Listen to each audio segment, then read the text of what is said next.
রাজনীতির বাজারে কান পাতলেই শোনা যায় অনেকেই যেমনটি বলছেন যে এই বছরের ডিসেম্বরে নির্বাচন হবে তো। অনেকে ধারণা করছেন যে নির্বাচন হয়তোবা এই বছরের ডিসেম্বরে হবে না।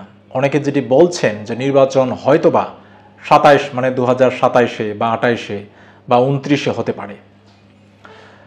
এখন আমরা চলুন দেখি যে অন্তর্বর্তী সরকার নির্বাচন নিয়ে আসলে কি বলছে। যদি শুরুর দিক থেকে খেয়াল করেন তাহলে দেখবেন যে ৫ অগাস্টের পর থেকেই অন্তর্বর্তী সরকার যেটি বলছিল যে তারা সংস্কারের পরেই তারা দ্রুততম সময়ের মধ্যেই নির্বাচন দেবেন। যখন বিভিন্ন রাজনৈতিক দল বিশেষ করে বিএনপি যখন বলছিল যে একটু ক্লিয়ার বা একটা এক্স্যাক্ট ফিগার দেওয়ার জন্য যে কখন নির্বাচন হবে, তখন সরকার থেকে যেটি বলা হয়েছিল যে ২০২৫ সালের ডিসেম্বর অথবা ২০২৬ সালের জুনের মধ্যে হতে পারে। অন্তর্বর্তী সরকারের প্রধান উপদেষ্টা ডক্টর মোহাম্মদ ইউনূসও এমনটি বলছিলেন।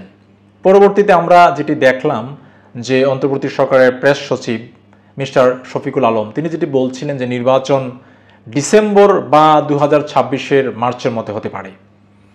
আপনারা যদিও জানেন যে এই মাসেই অন্তর্বর্তী সরকারের প্রধান উপদেষ্টা তিনি পুলিশ যে কর্মকর্তা রয়েছে সারা দেশের তাদের সঙ্গে তিনি একটি বৈঠক করেছিলেন এবং সেইখানে তিনি বলছিলেন যে নির্বাচন মানে জাতীয় নির্বাচন এই ডিসেম্বরের মধ্যেই হবে এবং সংস্কার যা করা দরকার সেগুলো এরই মধ্যে করে ফেলতে হবে। এবং আপনারা জানেন যে ডক্টর মোহাম্মদ ইউনূস তিনি ২৫শে মার্চ জাতির উদ্দেশ্যে একটি ভাষণ দিয়েছেন এবং সেখানে তিনি যেটি বলছিলেন যে নির্বাচন ২০২৫ সালের ডিসেম্বর অথবা ২০২৬ সালের জুনের মধ্যে হতে পারে।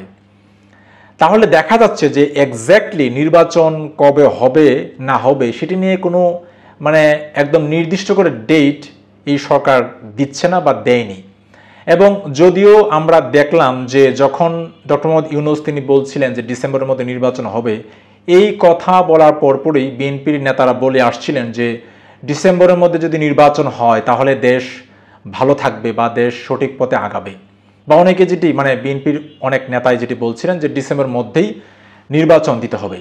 কিন্তু গতকালকে মানে ২৫শে মার্চ ডক্টর মোহাম্মদ ইউনূস তিনি একটু ভিন্ন সুরে কথা বললেন, যেটি বলছিলেন যে ডিসেম্বর অথবা ২০২৬ সালের জুনের মধ্যে হতে পারে।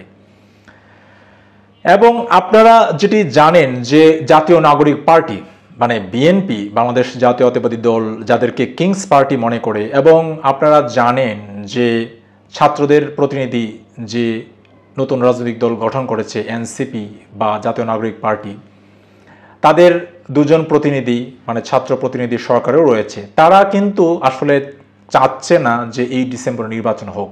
আপনারা যদি তাদের কথাগুলো বা তাদের রাজনৈতিক যে বক্তব্যগুলো সেগুলো যদি খেয়াল করে দেখেন তাহলে দেখবেন যে তাদের কথা হলো যে শেখ হাসিনার বিচার করতে হবে আগে এবং সংস্কার করতে হবে এবং তারপরেই নির্বাচন দিতে হবে। এখন যেটি সার্জিস আলম বেশ কয়েকদিন আগে বলছিলেন যে শেখ হাসিনার বিচার না হওয়া পর্যন্ত কেউ যেন নির্বাচনের নাম মুখে না নেয়। এখন আপনারা জানেন যে শেখ হাসিনার যে বিচারিক প্রক্রিয়া এটি একটি দীর্ঘমেয়াদী প্রক্রিয়া এবং শেখ হাসিনাকে ভারত থেকে ফিরিয়ে আনার যে প্রক্রিয়া এটি আসলে ভারত তাকে ফেরত দিবে কিনা বা এই সরকারের কতটুকু সক্ষমতা রয়েছে যদি ভারত তাদেরকে ফেরত না দেয়, তো তাহলে কি নির্বাচন হবে না? এটি অনেকেই মানে বিএনপির পক্ষ থেকেও বলা হয়েছে এরকম যে শেখ হাসিনাকে ফেরত না দিলে বা শেখ হাসিনা ফেরত না আসলে কি নির্বাচন হবে কি না।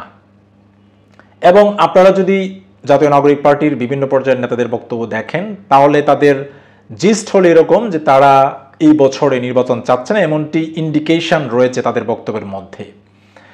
অন্যদিকে বাংলাদেশে এই মুহূর্তে সবচেয়ে বড় দল বা অন্যতম দল বাংলাদেশ জাতীয়তাবাদী দল বা বিএনপি, তারা যেটি চাচ্ছে যে দ্রুততম সময়ের মধ্যে নির্বাচন।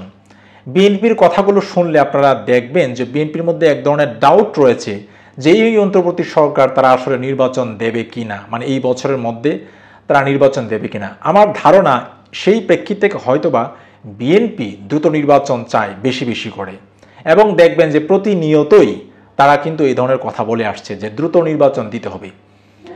এখন জনগণের মধ্যে এই যে ধারণা চলে আসছে যে নির্বাচন আদৌ কি ডিসেম্বরে হবে কিনা, এটির কিন্তু আমি মনে করি যে প্রেক্ষাপটও রয়েছে। আপনারা জানেন যে গত কয়েকদিনেও যে একটি তর্ক বা বিতর্ক রাজনৈতিক মাঠে আমরা দেখেছি যে তর্কটি শুরু করেছিলেন হাসনাত আবদুল্লাহ ক্যান্টনমেন্ট বা সেনাবাহিনী বা মিস্টার আর্মি চিফ মানে জেনারেল ওয়াকারুজ্জামানকে নিয়ে। তার প্রেক্ষিতে দেশ বলা যায় বা দেশের রাজনীতি উত্তপ্ত হয়ে উঠেছিল। সেই প্রেক্ষিতে অনেকে যেটি মনে করছিল যে এই মুহূর্তে যদি একটি অস্থিরতা তৈরি হয় সেখানে তৃতীয় শক্তি চলে আসতে পারে, এবং বিএনপিও যেটি বলছিল। তো সেই জায়গা থেকে মানুষের মধ্যে একটি ধারণা তৈরি হচ্ছে যে নির্বাচন কি আসলেই হবে কি না, মানে ডিসেম্বরে নির্বাচন আসলে হবে কি না। আমি মনে করি যে অন্তর্বর্তী সরকারের এই বিষয়টি আরও ক্লিয়ার করা উচিত। এবং অনেকেও যেটি বলছেন, এবং বিএনপির পক্ষ থেকে যেটি বলা হচ্ছে যে অন্তর্বর্তী সরকার যদি এক্স্যাক্ট একটা ডেট দেয় তাহলে সমস্যাটা কি। যেমন ধরেন ডিসেম্বরের 30 তারিখে আপনারা নির্বাচন করতে চান বা ডিসেম্বরের 20 তারিখে আপনারা নির্বাচন করতে চান, সেই ডেটটা যদি আপনারা দিয়ে দেন, বা ধরেন আপনারা ডিসেম্বর নির্বাচন করতে চান না, আগামী বছরের মার্চে বা জুনের মধ্যে নির্বাচন করতে চান, সেই ক্ষেত্রে আপনারা যদি একটা নির্দিষ্ট ডেট দেন তাহলে সমস্যাটা কোথায়। আমি তো মনে করি যে আপনারা যদি নির্দিষ্ট ডেট দেন বা তারিখ দেন তাহলে সাধারণ জনগণ বা পলিটিক্যাল যে অ্যাটমসফিয়ার আছে বা পলিটিক্যাল যারা ফিগার রয়েছেন বা যারা রাজনৈতিক নেতাকর্মী তাদের মধ্যেও ক্লিয়ার হয়ে যাবে যে না, সরকারের পূর্ণ ইন্টেনশন রয়েছে যে তারা জাতীয় নির্বাচনটা করতে চায়।